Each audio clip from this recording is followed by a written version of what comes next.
U.S. President Donald Trump mentioned that he could be putting a 25% tariff on Canadian goods. When asked about a date, he threw out February 1st. Trump's comments came as he was signing a second suite of executive orders on his first day in office. Could you imagine Biden doing this? I don't think so. I don't think so. Well, there is a president signing the first set of executive orders in front of a crowd in front of the Capital One Arena in Washington. This is before he went to the White House, sat in the Oval Office, and signed some more. For more on what the executive order means for Trump's priorities, we've brought in Paul Gardner. He's assistant professor of political science at Queen's University. He's joining us this morning from Kingston. Welcome. Good morning. Thanks for having me.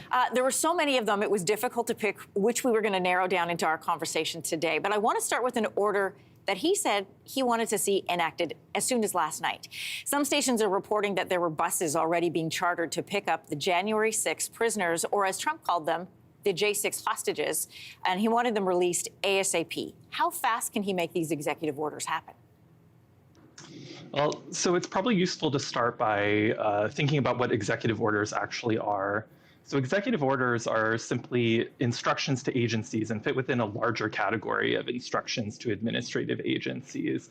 And so the extent of the president's power or how quickly these things can happen is dependent on what the statute that actually gives the president authority to act is. So in this case, right, when it comes to directing the Department of Justice or the Department of Corrections to release prisoners following some of the pardons and commutations that Trump made, he does have authority to try to get them to act as quickly as possible. But still, there will be some bureaucratic sort of hoops to jump through to get people released from prison systems.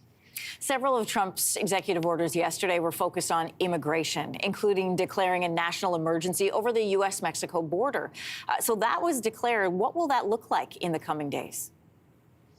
Yeah, so again, the president can declare national emergencies under statutes that exist from Congress, and that's one of the main authorities that President Trump is proposing to use in order to limit immigration. Under emergency powers, the president can do certain things that statutes say in an emergency can be used, and so these standby powers are going to be able to be executed. That enables Trump to do things like diverting funding towards building a wall like he did in the last administration, or towards other border security measures. Of course, all of these things take time to implement policy and to get people to change their behaviors on the ground, but immigration is one area where the statutory authority is relatively clear and allows the president to use executive orders in fairly expansive ways. So when he declares a state of emergency, it does allow him then to send in troops or military or whatever he deems as support to enact that order? So the issue of troop support is a little bit more complicated. There are relatively specific laws, both under the Constitution and under statute, that prevent troops from being used domestically. And so it remains to be seen how the military will respond to what may well be unlawful orders to send troops in. But short of sending in troops, there are still a lot of other actions that can be taken, including expanding the use of civilian law enforcement in order to police the border. Before we get into any more examples, and I have at least one more, executive orders, as you've mentioned, do have some limits. So how can they be challenged? So there are a number of ways that they can be challenged, but including for the agencies themselves, right, perhaps giving some pushback to some of the orders, depending on how independent those agencies are.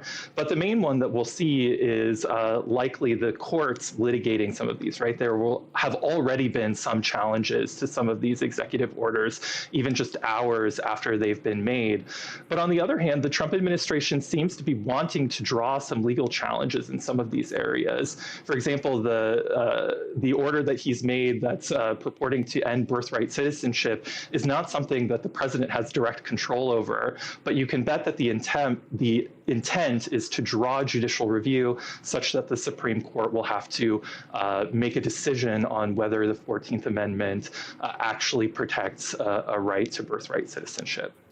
I appreciate your conversation on this morning. There were so many executive orders, and it would have been great to go through even some more of them with you. I always smile when I take a look at him signing them with a Sharpie. Typically, we see a fountain pen, but, we're in a new era. Paul Gardner, thanks so much for joining us this morning. Thank you. If you liked that video, make sure to subscribe to the Your Morning YouTube feed, where you can find all kinds of new content posted every weekday morning.